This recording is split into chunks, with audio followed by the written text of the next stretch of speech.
Hey guys, so I figured I'd take some time today to talk about probably the biggest aspect of our move and our transition into this next part of life, and that's our budget. So, how it's changed, how we've managed to accommodate some of those changes, where we had to tighten the belt, what things we had to cut out entirely, the state of our savings account, how we plan to utilize it, if at all, how our expenses look now versus our income, which has changed dramatically, obviously, and the future of our investments and how that interplays with our goals for the next 5 to 10 years.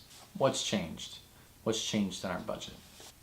So for starters, we've gone from a combined income of a little more than $56,000 to a little bit less than half that, so about $22K. So that includes BAH that I get through the GI Bill, as well as a $1,000 a year book allowance, and then as well as my wife's stipend of about $750 a month. So my BAH will be about $1,000 a month on top of her $1,750-ish. So that gives us about 18 or so hundred a month.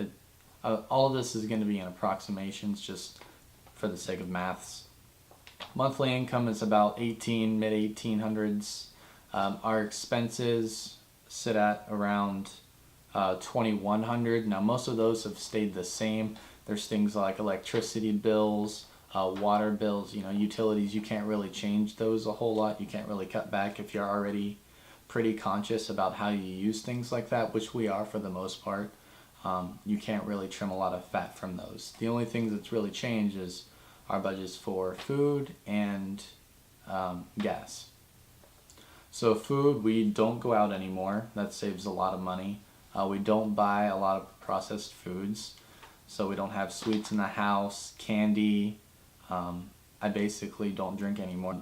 I'll very occasionally maybe buy a 6-pack of something on the cheaper side. So it's mostly things like ground turkey, chicken. We don't buy red meat anymore. Fresh produce and some other basic staples, starches, things, basic stuff. So it lacks a lot more variety now. So it's usually just some type of lean meat and a salad, but that's alright with us. We don't really mind. It gets kind of old, but it does the job. And also our gas bills. So now, I know my wife said we're both going to Auburn, but to be more precise, I'm going to Auburn and Montgomery, which is in Montgomery, and that's about a 40-minute commute one way. So on top of putting the extra wear and tear on my car, which is unavoidable, it's just part of it. Hopefully nothing bad happens while I have to commute to Montgomery for this first year. Granted, I do get like 35, 38 miles to the gallon on the highway, so that's a plus, but that's still a lot of time on the road and a lot more gas than I otherwise would use, which is probably none if I was taking the city transit. So beyond that, those two things, our budget has largely stayed the same. So with our monthly expenses of about $2,000, a little over $2,000, and our monthly income about $1,800, leaves us about $245, $250 short every month. So times 2 years, so the length of my wife's graduate program, which in all likelihood she'll have a job immediately after as part of her contract and her fellowship. Over the course of that 2 years, that turns into about $6K in the hole that we're in already, $6,000. So that budget does not take into consideration things like health insurance, which luckily we're getting at a reduced rate through Auburn University. Still costs money. That's about $3,000 a year. And it also does not include her student fees, which aren't covered by her fellowship. So that's about $1,000 a year for her. So all told, in the whole, each year, that's highball it a little bit, but I'd rather highball it than lowball it and come up short. Or even shorter, I should say. So in the course of being married 2.5 years and coming from a relatively high income level for a 23 and a 24-year-old, 56 grand a year, we managed to save about 23 grand in the 2.5 years that we've been married, so that's been awesome. One of the big decisions we had to make was whether we were going to utilize that for all of these these shortages we have over the next 2 years, or if we wanted to take out a student loan. And we both applied for student loans. We both got awarded them. Now that we're unemployed, we basically got awarded as much as you can get a year, I think. But I decided to turn mine down, and my wife accepted hers, which was $20,000 per year. But the way it's looking, she's only going to accept that 1 year, and it should last us the length of her program. We decided to take that, and the main reasoning was that we wanted to really retain our liquidity of our savings account, because in the grand scheme of things, 20 grand is a lot for a 23 and a 24-year-old, but it's really not. I mean, that's a 10% down payment on a $200,000 house. So it's, in the grand scheme, I understand it's not a lot. It's a great starting point, and it helps us sleep a lot better at night when we're both unemployed for a long period of time. But we really wanted to retain that, just in case. I mean, we have 2 cars. Something catastrophic could happen to one of them. Who knows?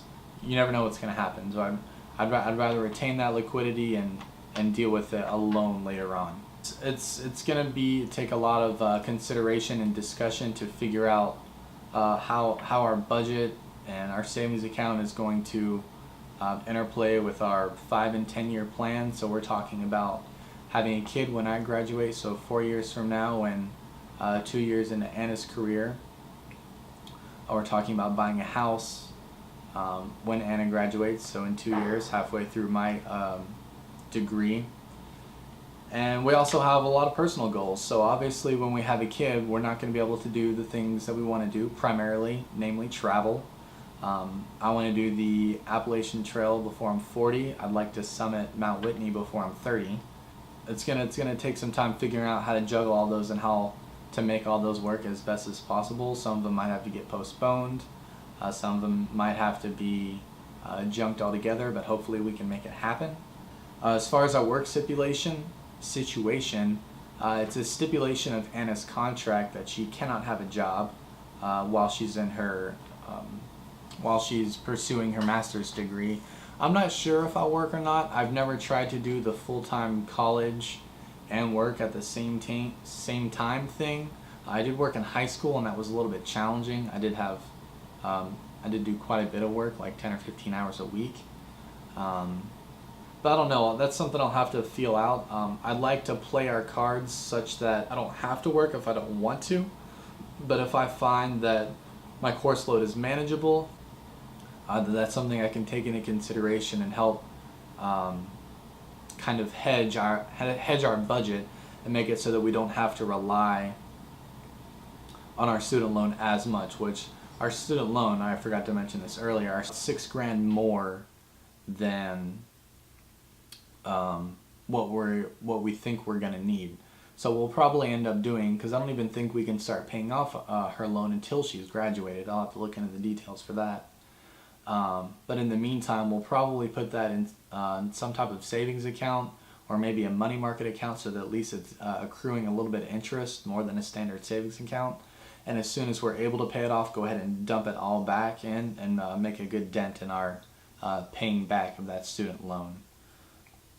But while we have it, we're going to try and make it work for us, Beyond that, I don't know. It's gonna take a lot of time trying to figure this out, trying to fine tune it. Really, our expenses. I mean, we haven't written into our budget anything for traveling more than back home to Florida for the next 4 years. We don't have any major purchases we plan on making.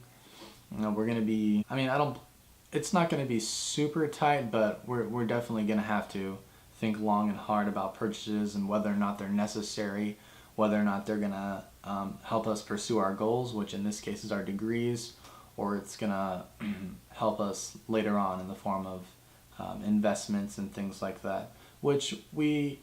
That's also another thing I forgot to mention earlier is if we're gonna retain that our savings account are about $20,000 for a while, if we want to invest it. And we're a little bit younger, so Anna and I kind of differ on this a little bit. I'm of the opinion that we're in a time when we can be a little bit more aggressive and risky with our investments. Well, certainly not with all of our money, but with a portion of it. And Anna thinks we should go with something safer, like, for example, CDs or money market account. The chances are most of that is gonna sit as it is. We both have some money in Roth IRAs. I think like $1,000 each, approximately. But as of right now, I don't think we're going to be doing a whole lot with that savings account. I think the meat of it, most of it, is going to be saved up for a down payment on a house or something to that effect. But beyond that, I think I've covered just about everything. Thanks for watching.